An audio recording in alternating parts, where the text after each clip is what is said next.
کہاں جا رہے ہیں، یہ ملک کہاں جا رہا ہے، کس طرح سے اتراکھنڈ میں مسلمانوں کو ٹارگٹ کیا جا رہا ہے، ذہنی طور پہ ان کو کتنا بڑی چوٹ لگی ہے، ذہنی طور سے وہ کتنے منتشر ہیں، اس کے علاوہ ان کی روزی روٹی، وہ تو سب روز روز کی کمائی اور روز روز کی بھرپائی،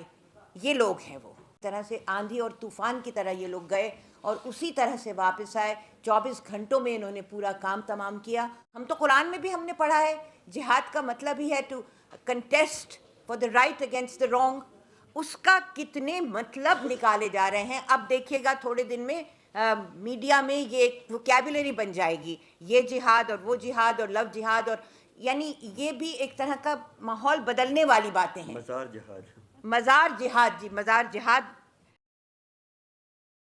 ہوں کہ سلام اور جوہار اور نمستے وہ سب آپ کی گریٹنگز. تو سب سے پہلے میں یہ بھی کہنا چاہتی ہوں کہ ہم شکر گزار ہیں اس ٹیم کے. میں سمجھ نہیں سکتی کہ کس طرح سے یہ ایک طرح سے آندھی اور طوفان کی طرح یہ لوگ گئے اور اسی طرح سے واپس آئے. 24 گھنٹوں میں انہوں نے پورا کام تمام کیا اور اس کے بعد انہوں نے راتوں رات ٹرین میں بیٹھ کے یہ رپورٹ لکھی. تو ساری جو فیکٹس ہیں وہ آپ کے سامنے ہمارے کولیگز نے پیش کر دیے. ہمارے ندیم نے، ہرش نے، نوشرن نے اور اشوک نے، سارے آپ نے جو ان کے ایکسپیرینسز تھے وہ پیش کر دیے. کل اسی ہال میں ہم لوگوں نے ایک مہرولی پہ ایک پریس کانفرنس کی تھی. ہمارے کئی یہاں پریس کے ساتھی ہیں جو وہاں بھی موجود تھے. اب ایک چھوٹی سی بات کہنا چاہتی ہوں. اسی کانفرنس میں ایک ہماری ساتھی، انہوں نے یہ بتایا کہ وہ اپنے والد کے ہاں اپنے والد کی قبر پہ فاتحہ پڑھنے کے لیے نظام الدین گئی تھیں جہاں قبرستان ہے، اور جو وہاں کے مجاور تھے انہوں نے یہ کہا کہ بی بی ہمیں نہیں پتہ کہ ہم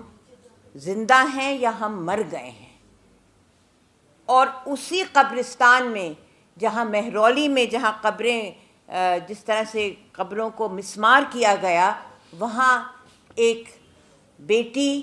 جس کے والد کووڈ میں ختم ہوئے، اس کی بہن اس کے 2 سال کے بعد ختم ہوئی، ان کی قبروں کو بھی مسمار کیا گیا ہے.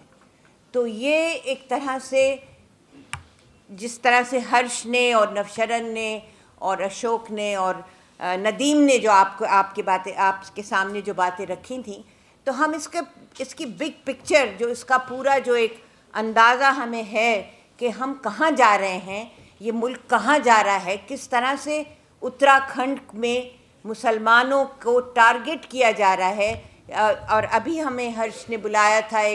ہماری ایک ورچوئل میٹنگ ہوئی تھی یونیفارم سول کوڈ پہ، وہ بھی وہیں کا ہے. اور یہ جو بنبھول پھرا کا جو واقعہ ہے وہ بھی وہیں کا ہے. اور وہ لوگ جو اس میں ٹریپڈ ہیں اس بستی میں جہاں یہ لوگ نہیں پہنچ سکے،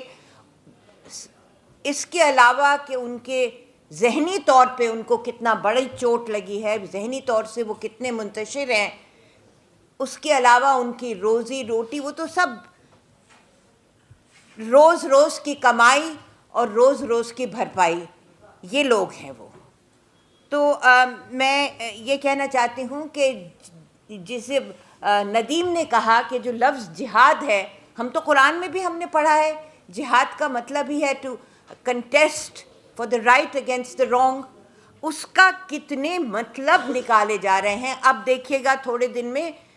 میڈیا میں یہ ایک ووکیبلری بن جائے گی، یہ جہاد اور وہ جہاد اور لو جہاد، اور یعنی یہ بھی ایک طرح کا ماحول بدلنے والی باتیں ہیں. مزار جہاد جی مزار جہاد.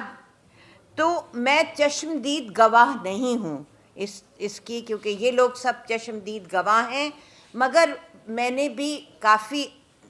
اس کے بارے میں بہت سوچا ہے اور میری زندگی بھی منتشر ہو رہی ہے، کیونکہ میں ایک مسلم کانسنٹریٹڈ ایریا میں رہتی ہوں. اور آج ہی ابھی آنے سے پہلے ہماری ایک بہت عزیز بہن کا ابھی ڈیتھ ہوئی ہے، ہولی فیملی ہاسپٹل میں ہے، وہ جامعہ میں کسی قبرستان میں اس کو بٹلہ ہاؤس میں یا کہیں ان کو لے، تو یہی نہیں پتہ کہ وہ کیا ان کا تدفین جو ہے اسی وقت ہمارے دماغوں میں ایک خیال جو ہے وہ گردش کرتا ہے۔ اب جہاں تک ہرش نے کہا کہ اس میں میڈیا کا کیا رول تھا اور سول سوسائٹی کا کیا رول تھا، تو میں آپ سے یہ بھی کہنا چاہتی ہوں کہ ابھی میں نے کہیں دیکھا کسی ویڈیو پہ کہ اس وقت سول سوسائٹی کے لوگ مختلف پارٹیوں سے تو ہیں ایفیلیٹڈ، مگر اور بھی لوگ ہیں سول سوسائٹی کے لوگ جو وہیں دہرادون یا ہلدوانی میں کہیں وہ لوگ کھڑے ہوئے ہیں، جلوس نکال رہے ہیں۔ تو میں یہ کہنا چاہتی ہوں کہ اتنے ہمارے جو پورے معاشرے میں، ہماری سوسائٹی میں اتنے لوگ جو ہیں ان کے دل و دماغ اس وقت ان کے ٹکڑے اڑ رہے ہیں، کیونکہ وہ کیا دیکھتے ہیں اور کس طرح سے وہ اپنی زندگی اس میں داؤ میں لگائے ہوئے ہیں کہ پورے ملک کا جو اس وقت ہم لوگ تباہی کی کگر پہ بیٹھے ہوئے ہیں۔ ہم اس تباہی کو ہائی لائٹ کریں، ہم ان ڈیٹیل کو لے کے جو اس وقت ندیم نے ہمیں اتنے وستار سے بتائی ہیں، ہم اس پورے آن اے ویری لارج اسکیل پورے ملک کی سطح پہ ہم اس تباہی کے بارے میں ہم اپنی بات رکھیں۔ اور یہ بھی میں کہنا چاہتی ہوں کہ جہاں تک عورتوں کا سوال ہے، اور یہ نوشرن نے اور میں بھی بہت عرصے سے اتراکھنڈ کی عورتوں کے بارے میں میں اس کی چشمدید گواہ ہوں کہ کس طرح سے عورتوں نے سربراہی کی ہے، عورتیں آگے آئی ہیں، اور وہی عورتیں ہیں کہ جن کو اس وقت نشانہ بنایا جا رہا ہے۔ اور کتنی تکلیف دہ بات ہے کہ جس طرح کی ڈیٹیلز ہمارے سامنے ابھی ہمارے دوستوں نے، ہمارے کولیگز نے، ہم احسان مند ہیں ان لوگوں کے کہ انہوں نے، اور ان کے دل میں جو جذبہ ہے، ہم اس کے لیے ہم بہت احسان مند ہیں، کیونکہ انہوں نے اپنی جان کی بازی لگا کے اور یہ رپورٹ آپ کو 24 گھنٹے کے اندر فراہم کی ہے، جبکہ ہر میڈیا، ہر چیز جیسے یہ بتا رہے ہیں کہ بلاک ہو چکی ہے۔ مگر جیسے کہنا چاہیے کہ جو بات سچ ہے وہ تو جسے ہم کہتے ہیں بانگ دہل، یعنی بانگ کی طرح وہ آواز اٹھے گی۔ ان لوگوں نے وہ آواز اٹھائی ہے، اور آپ لوگوں سے یہ گزارش ہے، اور مجھے پتہ ہے آپ میں سے میڈیا کے لوگ کتنے سینسٹیو ہیں، آپ اس بات کو لے جائیں گے، آپ اس بات کا ایک طرح سے you will become the spokes person for what they have done. اور آخری بات میں یہ کہنا چاہتی ہوں کہ جو انہوں نے پورا سرکار کا جو رویہ بتایا ہے، جو چیف منسٹر کا رویہ بتایا ہے کہ جب وہ آئے تو انہوں نے صرف زخمی